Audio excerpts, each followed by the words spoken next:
Hello, I'm Sergeant Colazo with the Temecula Police Department. On May 9th, the Temecula Police Department and Riverside County Sheriff's Department hosted the 25th Memorial Ceremony for Deputy Kent HINTERGARDT at the Southwest Station.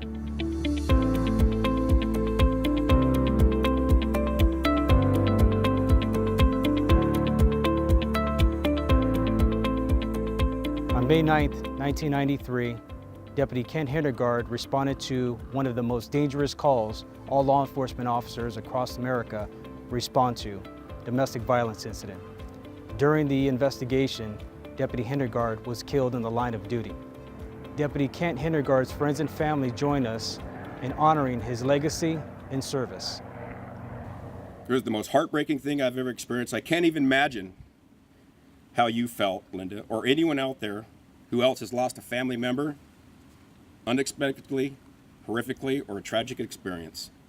And my heart also goes out to those other victims from this unspeakable act of evil that took these folks in this picture to my left away from us. On the evening of Kent's death, that next morning when I was there, she said to me she was awakened in the middle of the night by Marissa kicking and screaming in her bed, laughing and giggling, moving about as if someone was tickling her. Linda told me she comforted Marissa and put her right back to sleep, as if nothing had even happened. This seemed strange because Marissa had never done this before, but we did learn later that Marissa's laughter started at the same time Kent was killed. And then Linda told me the first thing Kent did when he got home from work each time was tickle Marissa pink. To me, it appeared Kent paid one more last visit. I will never forget Kent. Since finding the truth, I celebrate Kent's life now every year, and the life that he actually led to me too. Every time I think of Kent, this guy here to my right, I came across this one verse years ago, John 15:13. Greater love has no more than this, than to lay down one's life for his friends. If I could talk to him now, I would say many things.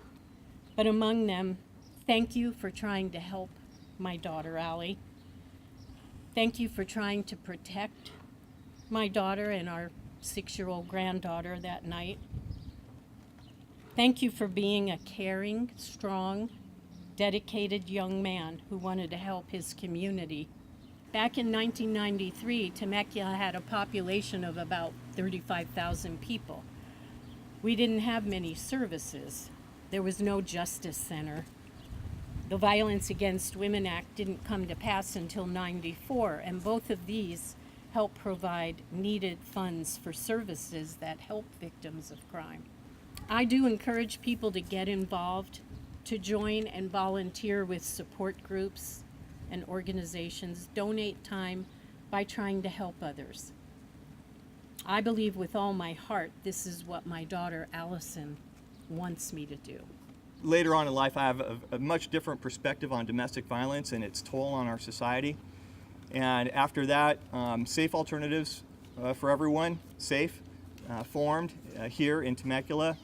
I really believe in the cause. Safe Alternatives for Everyone is out there preventing domestic violence, which is another lesson from this tragedy of losing Kent.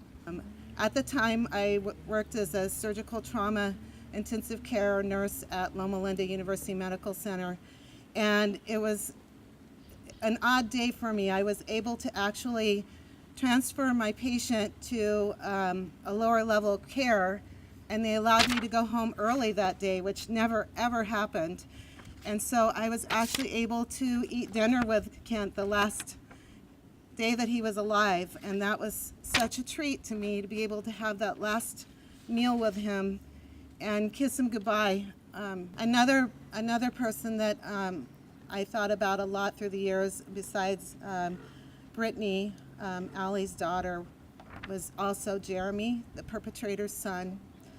He was only 13 years old at the time, and he had to be there to hear the gunshot that killed Kent. His father made him get into the car, and he knew that his father told him, "I killed that cop, I shot him."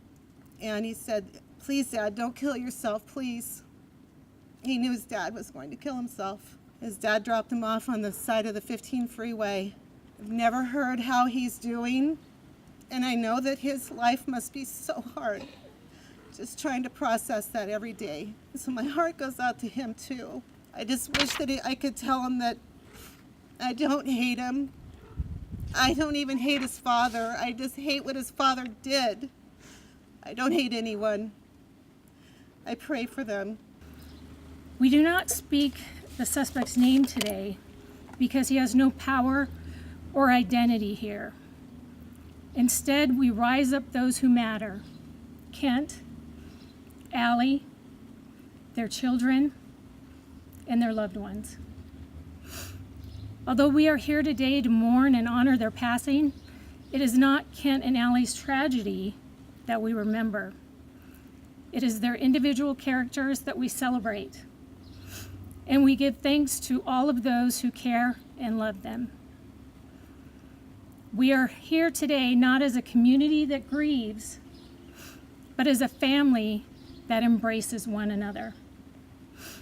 As a family, we mourn all the sadness that breaks each of our hearts from this tragedy. But we also look around and see the good people who have built strength from pain, courage from fear, as we honor these two heroes. Kent, you will never be forgotten. You are one of us, then, now, and always. Here at the Temecula Police Department, we consider the officer's safety paramount, as well as the citizens that we protect on a daily basis. Keep Temecula safe.